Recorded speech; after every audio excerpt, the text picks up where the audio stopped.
menjelang bulan haji ini kami hadirkan fikih kurban, dan buku dan fikih kurban kami hadirkan dalam catatan ini. Ini untuk jadi pegangan kiai-kiai di kampung, ustadz-ustadz di kampung, biar bisa melaksanakan ibadah kurban lebih maksimal. Tentunya buku ini tidak kita baca malam ini, tidak kita baca semuanya, hanya kami isyaratkan ke buku ini, akan tapi ada hal-hal yang penting untuk dihadirkan tentang hukum kurban.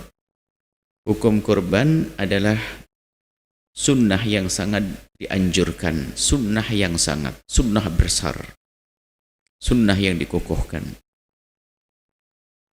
Menurut jumhur ulama, dari madhab kita Imam Syafi'i khususnya, dan madhab Hambali dan madhab Maliki, biarpun nanti ada yang mengatakan wajib menurut madhab Abu Hanifah. Kalau anda ikut Abu Hanifah juga boleh, biar nyembelih semuanya, wajib. Tapi menurut madhab Syafi'i adalah sunnah. Setiap orang satu orang, satu orang minimal 1 ekor kambing. Kalau anda satu orang ingin menyembelih 1 sapi juga boleh. Anda satu orang ingin punya, saya punya kambing ada 50, sembelih semuanya, sah berkorban. Cuman minimal 1 orang 1 kambing. Dan yang harus difahami juga, kami sebutkan semuanya di sini, kurban itu sunnah setiap tahun. Setiap bulan haji tiba, maka disunnahkan kita nyembelih korban. Sengaja ini kami ulang-ulang karena ada pemahaman di kampung sana. Jadi menduga kalau korban itu seumur hidup sekali. Sehingga alangkah banyaknya kita sering mendengar orang berkata, aku belum korban. Yang sudah bapak saya, ibu saya, tinggal saya belum korban. Maksudnya apa? Gitu. Atau di saat diajak korban, sekarang dia ngomong, aku sudah korban. Kita ngajak bulan haji, ini kan bulan Dzulqa'dah atau Dzulqa'dah. Bulan Dzulqa'dah kita ajak, ayo korban Bu Haji. Jawabnya apa? Saya sudah tahun lalu. Kok tahun lalu? Kita bicara tentang bulan tahun ini. Itu kesalahpahaman di masyarakat dan sudah mengakar betul kesalahpahaman ini. Sehingga pertanyaan-pertanyaannya berputar-putar tentang pemahaman ini. Dengan macam-macam model, termasuk pertanyaan, mana yang harus didahulukan kalau antara akekah dengan nyembelih korban? Berarti disamakan, akekah seumur hidup sekali, nyembelih korban bukan seumur hidup sekali. Kalau anda punya kambing 1, hari ini mau korban, korban sekarang. Untuk anda akekah bisa saja ditunda, bulan depan boleh kok. Jadi pertanyaan mana yang didahulukan antara korban dengan akekah, ini biasanya karena pemahaman bahwasanya dipikir korban seumur hidup sekali. Hasilnya apa? Hasilnya di kampung kita yang korban sedikit. 5 kambing, karena semuanya merasa sudah korban. Kapan korban? 15 tahun yang lalu, 10 tahun yang lalu. Maka ini harus dirubah betul pemahaman ini. Harus dirubah. Disunahkan setiap tahun. Setiap orang. Ini. Setiap orang kalau bisa. Kalau satu keluarga isinya 5 orang, ya 5 kalau bisa. Nggak bisa 4, nggak bisa 3, 2. Minimal 1. Satu keluarga untuk menggugurkan sunnah kifayah. Ini ada pembahasan sunnah kifayah, semuanya ada di sini. Jadi kita harus punya pemahaman ini. Adapun pahalanya nggak bisa disamakan. Sunnah biasa, sedekah sunnah. Anda menyembelih kambing hari ini sunnah, bagus. Anda menyembelih kambing selain korban, bagus, ibadah, punya pahala besar. Akan tapi di saat kita menyembelih kambing korban di bulan haji, pahalanya lebih tinggi. Luar biasa. Karena tidak ada amalan yang lebih bagus dilakukan kecuali di 10 akhir bulan haji, apalagi amalan khusus. Jadi korban itu amalan khusus di bulan haji yang tidak ada di bulan-bulan yang lain. Jadi ada bulan haji itu, ada bulan yang sangat istimewa karena terdapat di dalamnya, ini disebut sebagai bulan istimewa karena terdapat di dalamnya amalan-amalan yang tidak ada di bulan-bulan yang lain. Yang pertama adalah haji. Tidak ada kecuali di bulan haji. Yang kedua nyembelih korban. Tidak ada kecuali di bulan haji. Jadi tolong difahami, bukan seumur hidup sekali. Kemudian Anda mulai berpikir setelah itu. Berarti aku sekarang mulai nabung kek. Mungkin setelah hari raya beli kambing kecil 5, dipiara taruh belakang. Nanti kalau bulan haji depan sembelih 3, 2 dijual, belikan kecil lagi, jadi 5 lagi. Jadi harus seperti itu, nabung. Dan ada contoh orang fakir bisa korban setiap tahun. Ada dikisahkan seorang fakir. Tapi setiap tahun korbannya paling gede. Orang di kampung heran kok bisa begitu, karena dia cerdas. Dia cerdas, dia hanya seorang tukang becak yang ahli surga, mulia dia. Jadi dia kalau setelah bulan haji ini kan banyak kambing-kambing yang dilihat bakal-bakal gede itu dibeli. Yang kecil-kecil itu dibeli 3. Ini sambil narik becak pulang dia cari rumput atau bagaimana. Nanti pas menjelang bulan haji ini 1 dijual untuk beli lagi nanti, yang 2-nya disembelih. Kalau ternyata enggak, 2 dijual, 1-nya disembelih. 2 dijual untuk belikan kambing kecil lagi. Terus begitu. Nah, dia cerdas. Dia pun kelihatannya orang enggak mampu tapi kambingnya paling gede. Masa kita kalah dengan seperti itu gitu loh. Itu orang cerdas ahli surga.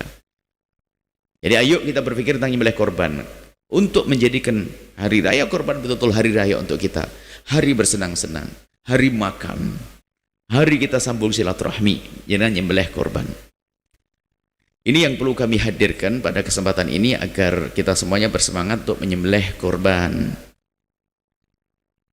Kemudian juga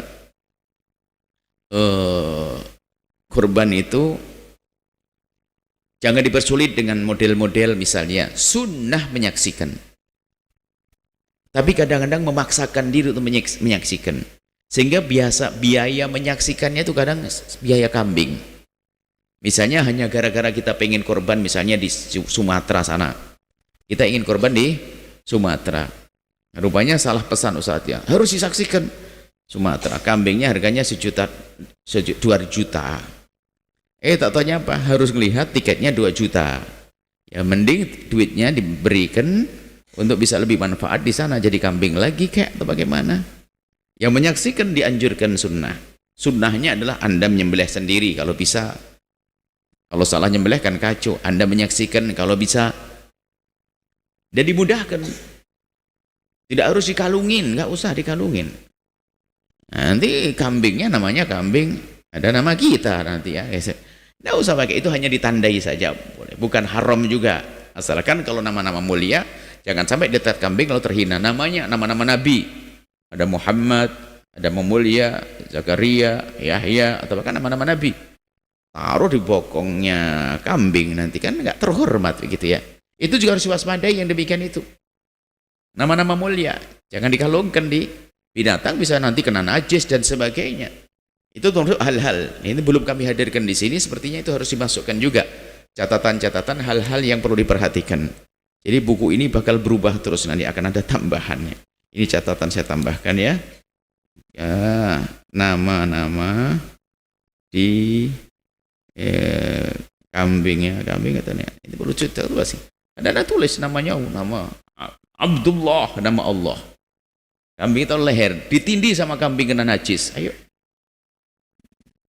Nah, ini tidak diperkenankan yang demikian itu. Mungkin pakai nomor deh, nomor 1 ini adalah mungkin untuk dikenai nomor 1 adalah Z, nomor 2 adalah Amr. Oke lah. Kalau nama-nama itu khawatir tercemar kena kotoran dan najis, sebab menempelkan najis ke nama-nama mulia adalah haram. Masih banyak hal-hal yang perlu kita hadirkan, kemudian banyak insya Allah. Cuman ini kami baca singkat tentang judulnya supaya Anda penasaran dengan apa yang ada di buku ini. Kami sebutkan ini adalah hukum korban, pendapat ulama tentang hukum korban, biar Anda tahu masa tentang hukum korban. Korban menurut kita sunnah tapi kadang menjadi wajib karena nazar, nanti ada keterangannya. Seorang yang akan berkorban adalah harus dia seorang muslim, ya, seorang muslim. Orang kafir nggak perlu dikorbanin misalnya. Kemudian nanti orang muslim yang berkorban, ada catatan, merdeka, mampu dan seterusnya. Ada korban wajib, korban sunnah. Korban wajib karena nazar. Siapa yang boleh makan korban wajib nanti? Kalau korban sunnah dan siapa boleh? Dan siapa yang boleh menerima daging kambing, daging korban? Nah, yang perlu kami sampaikan ini mungkin kami jelaskan. Daging korban kambing kalau korban wajib Ini catatan. Kalau korban wajib, keluarga yang menyembelih korban tidak boleh makan sedikit pun.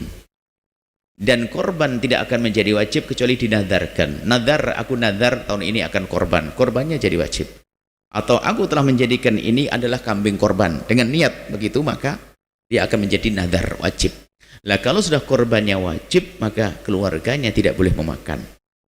Keluarganya maksudnya siapapun yang di bawah naungannya yang korban, yang dinafkahi oleh yang korban, tidak boleh memakan dari kambing tersebut atau sapi tersebut. Tapi kalau kambingnya adalah sembelihannya sunnah, aslinya kan sunnah, tidak Anda nadarkan, maka Anda pun boleh makan, keluarga boleh makan. Jangan sampai ngenes dong keluarganya. Bahkan bisa jadi Anda membagi sepertiga untuk dinikmati keluarga, sepertiga dipersiapkan masak untuk tamu, sepertiga dibagi. Nah kemudian yang dibagi ini untuk siapa? Jangan mengira bahwasanya korban itu untuk fakir miskin saja. Oh tidak. Korban untuk bersenang-senang di hari itu. Bukan untuk fakir miskin saja. Cuman fakir miskin prioritas. Karena di karena orang fakir miskin jarang makan daging. Jangan sampai di nomor 2-kan. Tapi si kaya pun juga boleh. Si kaya kita undang makan kita. Ini boleh. Jadi ini kita sebutkan semuanya di sini. Coba tidak salah paham. Cuman ya tidak boleh semuanya seenaknya. Seenaknya tolong diperhatikan ini. Dan jangan.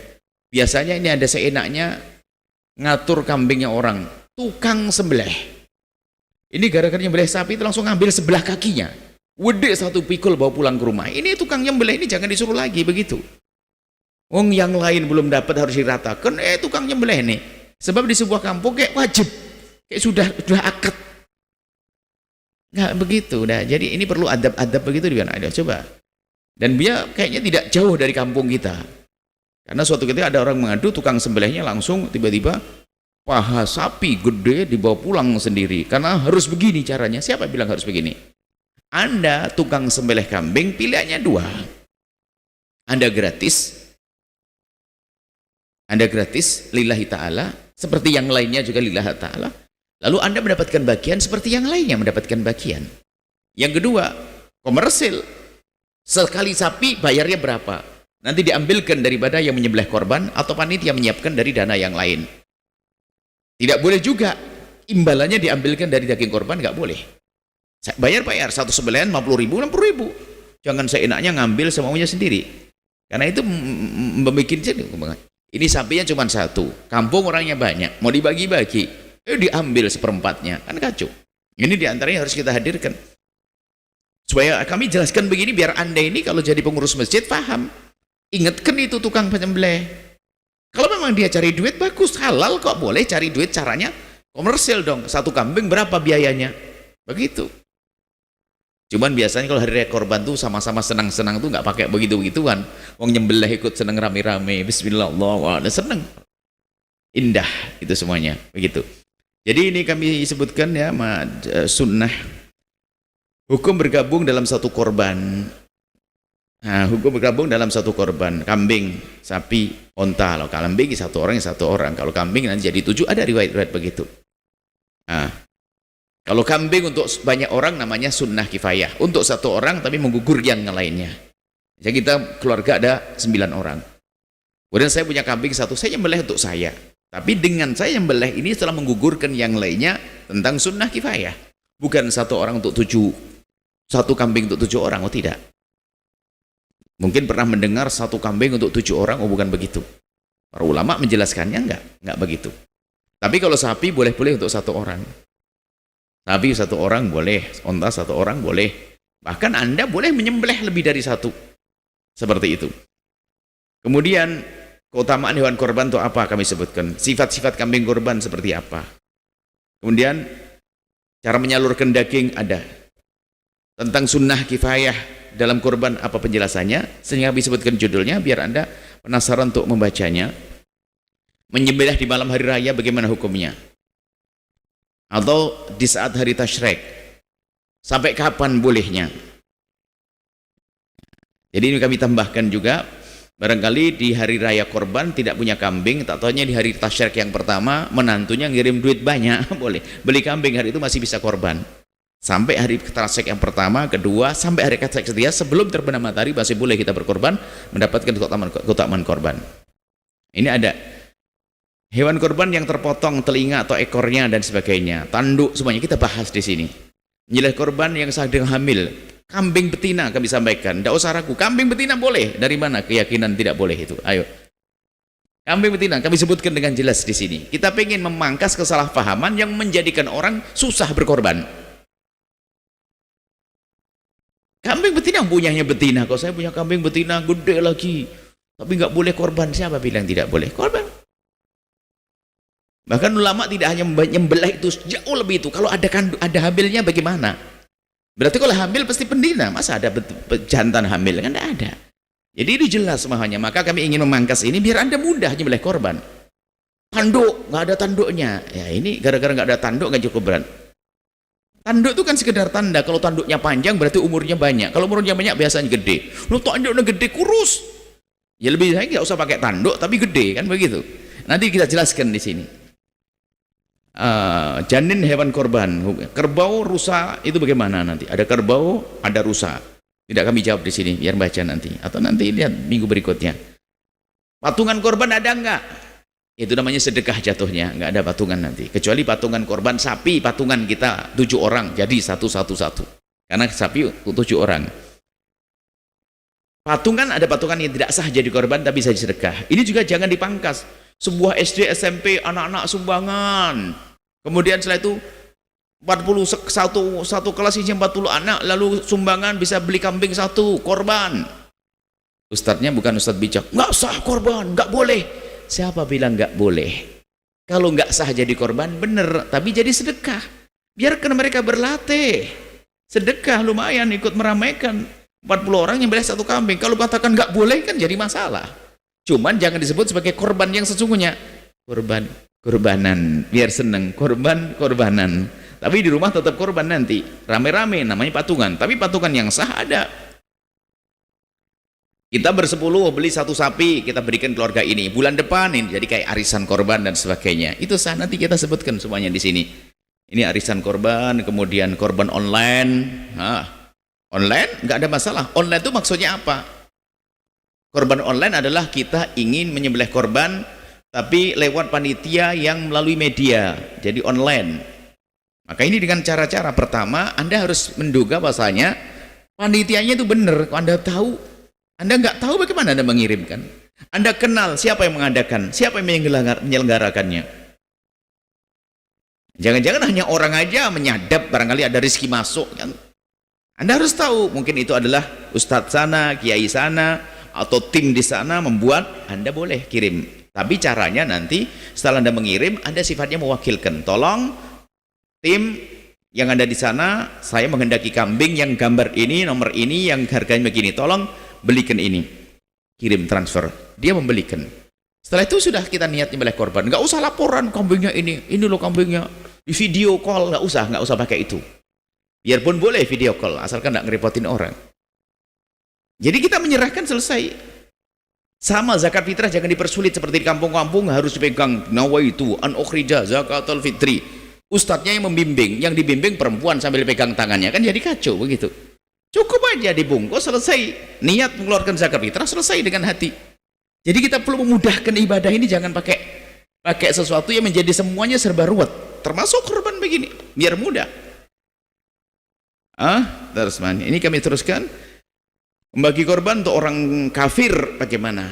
Orang kafir ada kafir harbi, kafir dhimmi. Kalau kafir harbi jelas tidak boleh, kafir yang memerangi kita.